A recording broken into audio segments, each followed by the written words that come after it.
Breaking news mga kababayan, mga kalsada sa Europa natutunaw na sa sobrang init at mga Europeans hindi makapaniwala kung bakit sobrang init sa kanila.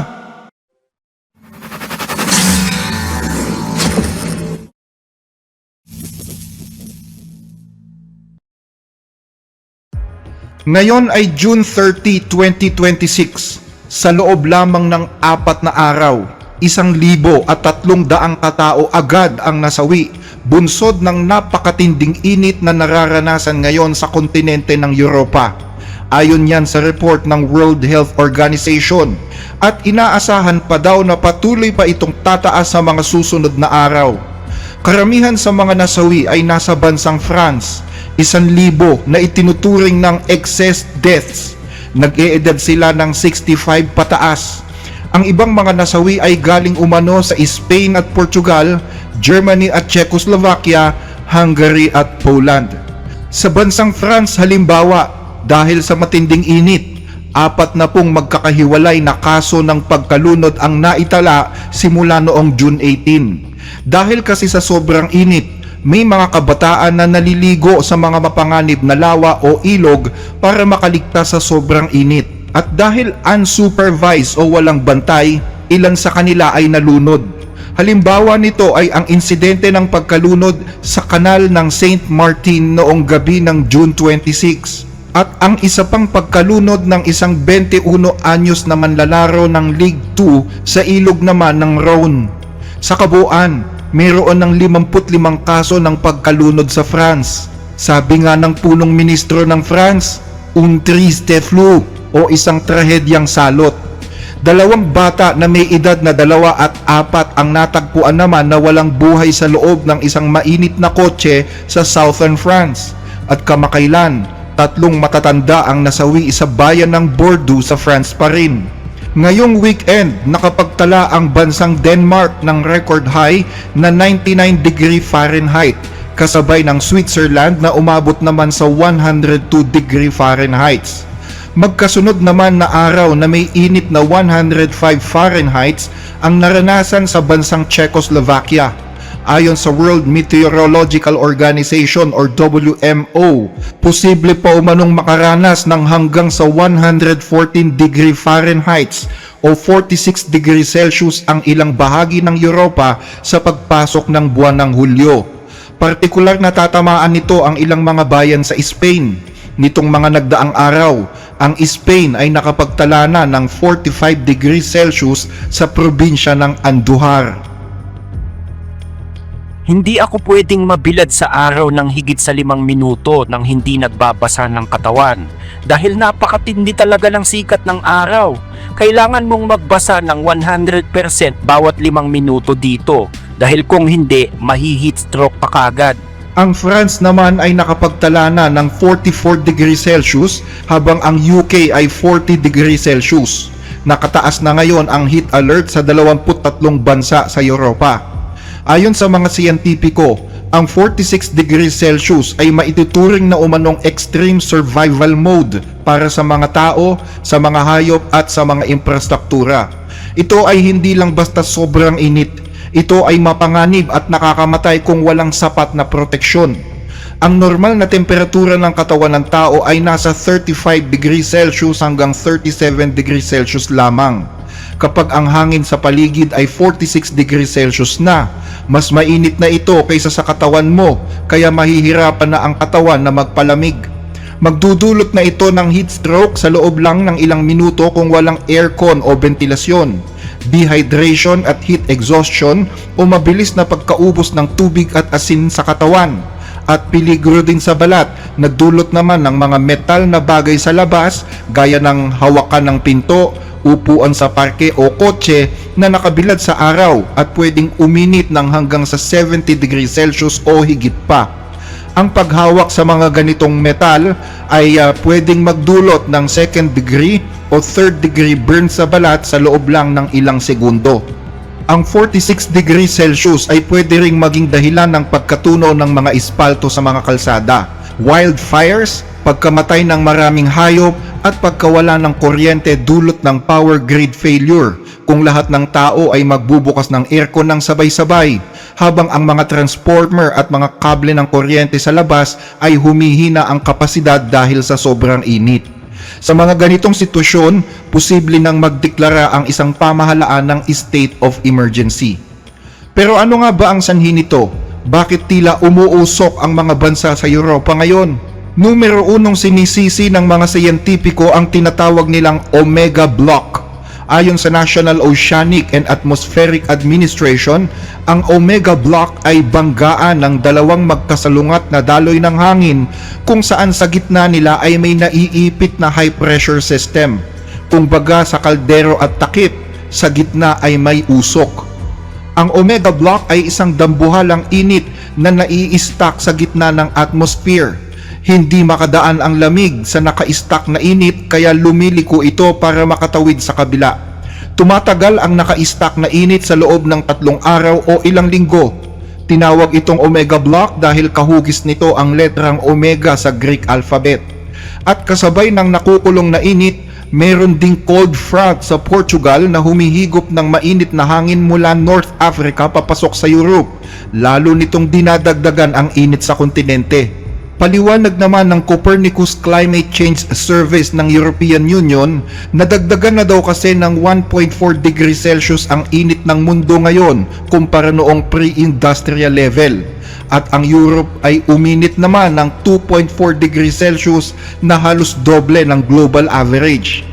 Pero alam nyo ba na ang ikinagulat ng marami ay ang pag-aaral na kaya daw uminit ng husto ang kontinente ng Europa ay dahil sa pagkawala ng mga aerosols? At bakit sila nagulat? Ang aerosols ay parang mga basura o maduduming elemento sa hangin dulot ng polusyon. Way back noong dekada 70 at 80, napakadumi ng hangin sa Europa dahil sa mga aerosols na ito na dulot ng polusyon. Pero nang pumasok ang 90s at year 2000, nilinis ng Europa ang mga aerosol sa kanilang hangin. Pero ang inaakalang paglilinis ng hangin ay tila nakasama pa yata. Natuklasan kasi ng mga siyentipiko na ang mga aerosols ay nakakatulong din para patalbugin pabalik ang init ng araw. Kaya sa pagkawala ng aerosols, malaya ang mas mainit na sikat ng araw na tumama sa lupa na nagiging dahilan ng mas mainit na singaw. Sa madaling salita, oo nga't may polusyon noon, madumi ang hangin, pero medyo nasasala o nababawasan ang init ng araw. Ngayon, malinis ang hangin, napakaganda at ligtas lang hapin, pero dahil sobrang linaw ng langit, todo buhos naman ang init ng araw sa lupa kaya mas mabilis itong uminit. Ang tawag ng mga siyentipiko dito, climate paradox, pero ang tawag naman ng Biblia dito, mainit na singaw. Isang hindi pangkaraniwang singaw na tatama sa lupa bago matapos ang mundo. Ang sabi sa aklat ng Gawa, Kapitulo 2, 17 hanggang 20, at mangyayari sa mga huling araw, sabi ng Diyos, na ibubuhos ko ang aking espiritu sa lahat ng laman, at ang inyong mga anak na lalaki at babae ay manghuhula, at ang inyong mga binata ay makakakita ng mga pangitain. Ang inyong mga matatanda ay magsisipanaginip ng mga panaginip. Oot sa aking mga lingkod na lalaki at sa aking mga lingkod na babae. Sa mga araw na yon, ibubuhos ko ang aking espiritu at magsisipanghula sila. At magpapakita ako ng mga kababalaghan sa langit sa itaas at mga tanda sa lupa sa ibaba, dugo at apoy at singaw ng usok.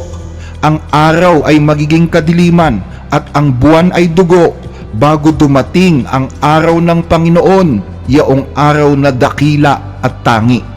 Ang Omega Block na nai-stack ngayon sa ibabaw ng kontinente ng Europa ay maituturing na isang mainit na singaw na gaya ng sinasabi ng Biblia. Pwedeng mangahulugan ito ng dalawang bagay, malapit na pagtatapos ng mundo at pagpaparamdam ng galit ng Diyos. Pwede rin nating sabihin na ang Omega Block ay signos ng pagtatapos, lalo't ang letrang Omega ang pinakahuli na sa mga letra ng Greek alphabet. Bagaman may mga naitalang heat blocking noong mga unang dekada sa iba't ibang parte ng mundo, napansin ng mga siyentipiko na nagsimulang bumuo ng hugis Omega ang mainit na singaw ng hangin nito lamang pumasok ang taong 2000. Sa mga panahong ito, kapansin-pansin umano ang paghina ng mga jet stream o normal na daloy ng simoy ng hangin. Parang ilog na kapag malakas ang agos ay diretso, pero kapag mahina ang agos ay nagiging palikuliko at madaling ma-stuck. Noong bago mag-year 2000, kapag nagkakaroon ng heat block, kadalasan ay tumatagal lang ito ng 3 hanggang 5 araw bago ito gibain ng malalakas na hangin. Pero simula nang pumasok ang taong 2000, nagkaroon na ng mga omega blocking at madalas nang umabot ng 2 linggo, 1 buwan o higit pa. Gaya na lang halimbawa ng nangyari sa Russia noong 2010 na tumagal ng halos 2 buwan. Kung walang super lakas na hangin na magtutulak nito, matatagalan ito bago maalis. Sabi nga ng isang siyentipiko, ang langit ay parang naging isang malakas na sandata. Ang mga gabi ay naging 100 beses na mas mainit kumpara noong nakaraang 20 taon. Ibinawal na ng pamahalaan ang pag-inom ng alak sa mga pampublikong lugar para maiwasan ang panganib dulot ng alak at ng matinding init. Binabawasan din ito ang posibilidad na biglang may tumalon sa mga delikadong tubig na posibleng maging dahilan ng pagkalunod. Kinansila na rin ang parada ng mga miyembro ng LGBT. Sa apartment ko, napakainit talaga sa apartment ko. Nakatira kasi kami sa pinakatuktok na palapag, kaya gusto rin naming mag-aral. Gusto rin naming ipagpatuloy ang aming buhay ng normal, pero halos imposible na. Nalaman ko sa kapitbahay ko na bukas ang town hall, kaya ang unang bagay na ginawa namin, pumunta kami dito sa town hall para mag-aral, para ipagpatuloy ang aming trabaho. Kasi sa totoo lang, kahit may dikuryenteng ventilador, hindi na ito tumatalab sa loob ng bahay, kaya kailangan naming maghanap ng ibang lugar. At mabuti na lang at mayroon tayong ganito. Habang ang iba naman ay naghahanap ng ginhawa sa mga parke at sa mga tabi ng kanal.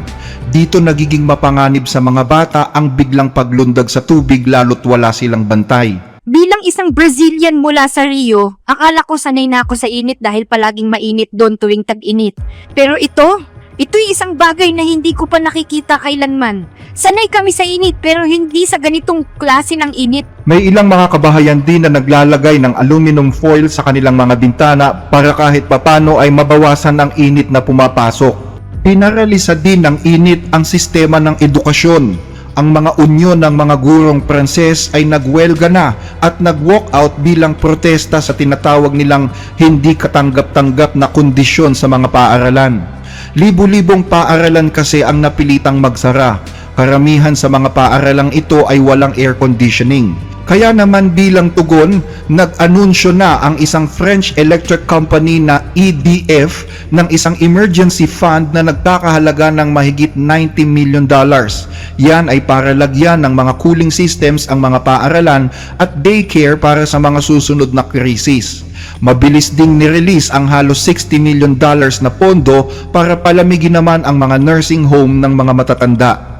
At dahil sa sobrang init, nag-panic buying na sa tindahang ito ang mga tao para lang makabili ng aircon. Sa Germany naman, ang water cannon na ito ay karaniwang ginagamit noon pantaboy sa mga nagpoprotesta. Pero nitong weekend, ginamit ito ng mga pulis para palamigan ang mga residente nang maitala ang record-breaking na 41.7 degrees Celsius sa kanilang bansa. Hindi handa ang Germany para sa heatwave na ito. Ang ilang pampublikong aktibidad sa labas ay kinansela, binawasan ng mga serbisyo ang tren at transit at sa ilang lugar, tinunaw ng matinding init ang aspalto sa paligid ng mga riles ng tram at pinasabog ang ilang bahagi ng autobahn o high-speed highway. Napakainit talaga rito. Hindi pa ako nakakaranas ng tulad nito kahit kailan. At nasa tamang edad na ako noong taginit ng 1976 na naging isang napakainit din na summer na may napakahabang heatwave sa UK at Europe. Pero dito, may tawag ang mga Aleman dito sa init na to Brutal o sa wikang German is brutal. Napakainit talaga nito. Pinapayuhan ang mga tao sa Germany na panatilihing nakasara ang mga bintana at kurtina sa maghapon. Sa gabi naman ay buksan ang mga bintana at magsampay ng mga basang tela o basang mantel sa bintana at hayaan itong matuyo. Nakakatulong daw yan para mapanatiling medyo mas malamig ang paligid. Sa Italy naman, isinailalim na ngayon ng Health Ministry ang 18 lungsod sa pinakamataas na antas ng Red Heat Alert, kabilang ang mga lungsod ng Roma, Milan, Florence at Venice.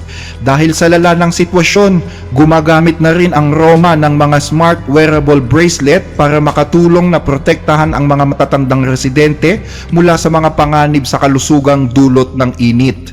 Binabantayan ng mga device na ito ang heart rate, pagtulog at pagkilos habang agad namang nagpapadala ng alerto sa mga caregiver kung sakaling magkaroon ng emergency o kung may matumba. Sinasabi ng mga otoridad na kayang matukoy ng teknolohiyang ito ang mga maagang palatandaan ng heat stress na nakakatulong para maiwasan ang mga medical emergency. Kaya chine-check ko yung blood pressure ko. Nakikita ko kung ilan yung heart rate ko at kung ano yung blood pressure ko. Kung kinakailangan, sa halip na uminom ng isang buong tableta, kalahati lang ang iniinom ko kapag mababa ang blood pressure ko. Dahil bumababa ito kapag mainit ang panahon. Kaya kalahati lang muna ang iniinom ko. Pero kung makikita ko na halimbawa kapag kinakabahan ako, tumataas, umiinom ako ng isang buo.